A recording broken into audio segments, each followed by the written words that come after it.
Bhagavad Gita, Chapter 3, Karma Yoga. The main topics of Chapter 3 are: what should we choose, renunciation or devotional work? 10 to 16, the steps from Karma Kanda to Karma Yoga are given. From 17 to 35, Karma Yoga in a proper detachment is described. And 36 to 43, last anger, Rajaguna, and what to do with this. So let's see, what is better, renunciation or devotional work? And Krishna says immediately that nahi kaschit kshanamapi. What does it mean? That no one living entity in material world cannot remain without any actions. Even to sustain his body, he will be obliged to work. However, those who artificially detached show detachment from external activities, but indeed in their minds they keep desiring the sense objects. Krishna calls those people mithya achara, hypocrites, because he says that it is better to work by your karma indriyas, by your sense organs, work in karma yoga. And how to work? Being asakta. It means being detached. Work as a karma yogi, being detached. And what does it mean, work as a karma yogi? It means that every work should be done as yajna, yajna arthat karma, because Krishna says that he is actually the yajna Ishvara, and the whole world is sustained by yajna and offerings.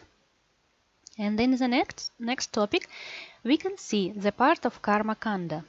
Actually, in few shlokas it is described why we have to perform the yajnas, because everything in this world is done by demigods and by three gunas, and by performing the yajnas, we give them,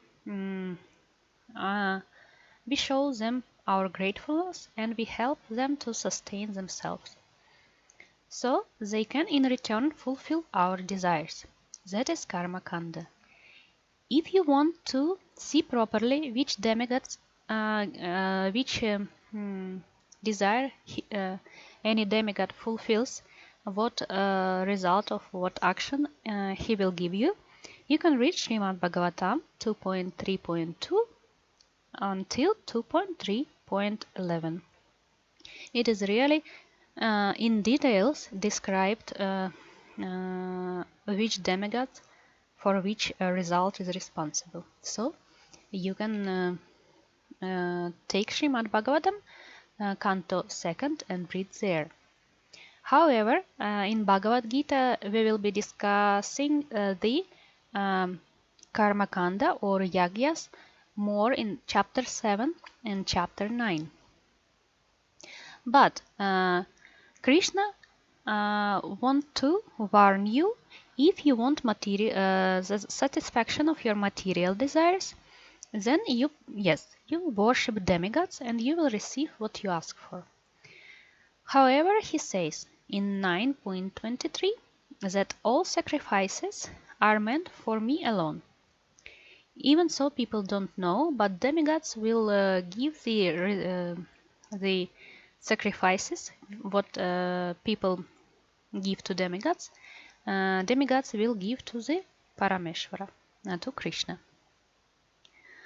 And in a chapter 9.25, he also says that if you choose to go to the planet of demigods or Pitriloka or whomever you worship and you will go. But those who worship me, they will come to my planet alone.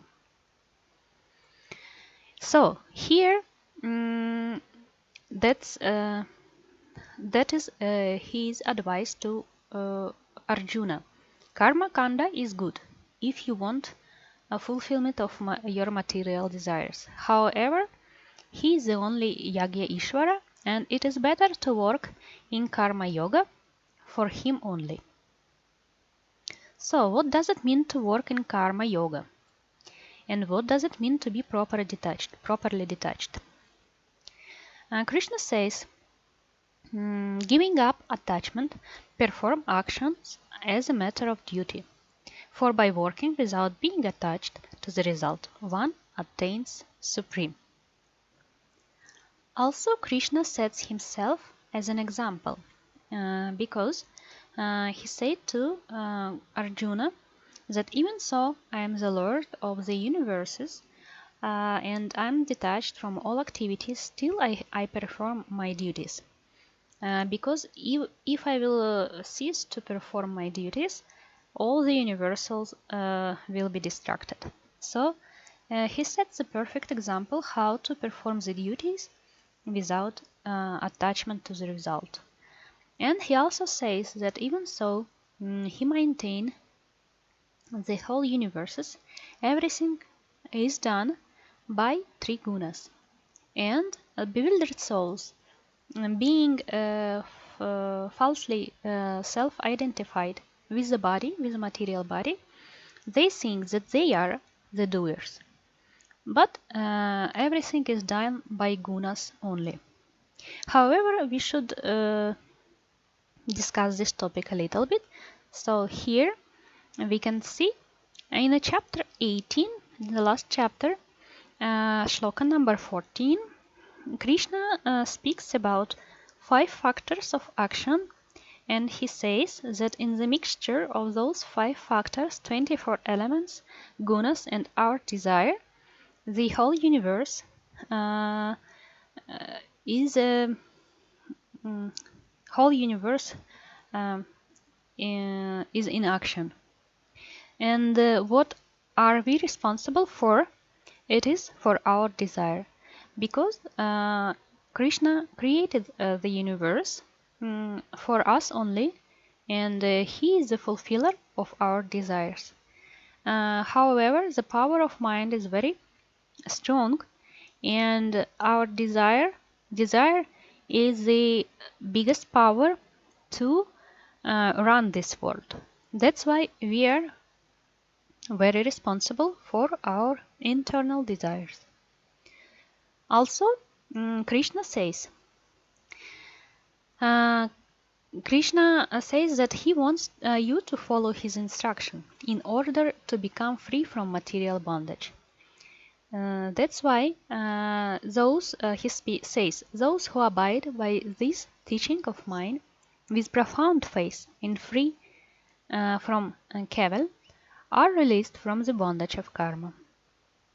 Also, Krishna advises us to properly follow our own duties and do not be misled by artificial desires, because it is better to fulfill our own karmas and our own duties rather to follow some other strange path, because fulfilling our duties we will avoid sinful reactions in our lives.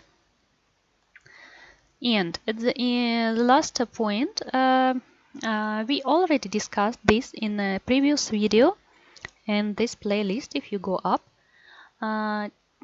the subject, why do we sin even unwillingly, is discussed elaborately in the previous video, and also at the end of the chapter 2, shlokas 62-63 is very well described in the previous video. So please go up and see that video. So here in the chapter 3 we described main topic, that renunciation is not that good as a devotional work, that karma kanda and yajnas are to be done. However, Krishna is Yageshwara, and all yajnas should be done for him only. Also, proper detachment in karma yoga, it means to work and fulfill your duties without attachment to the results. This is chapter 3 of Bhagavad Gita.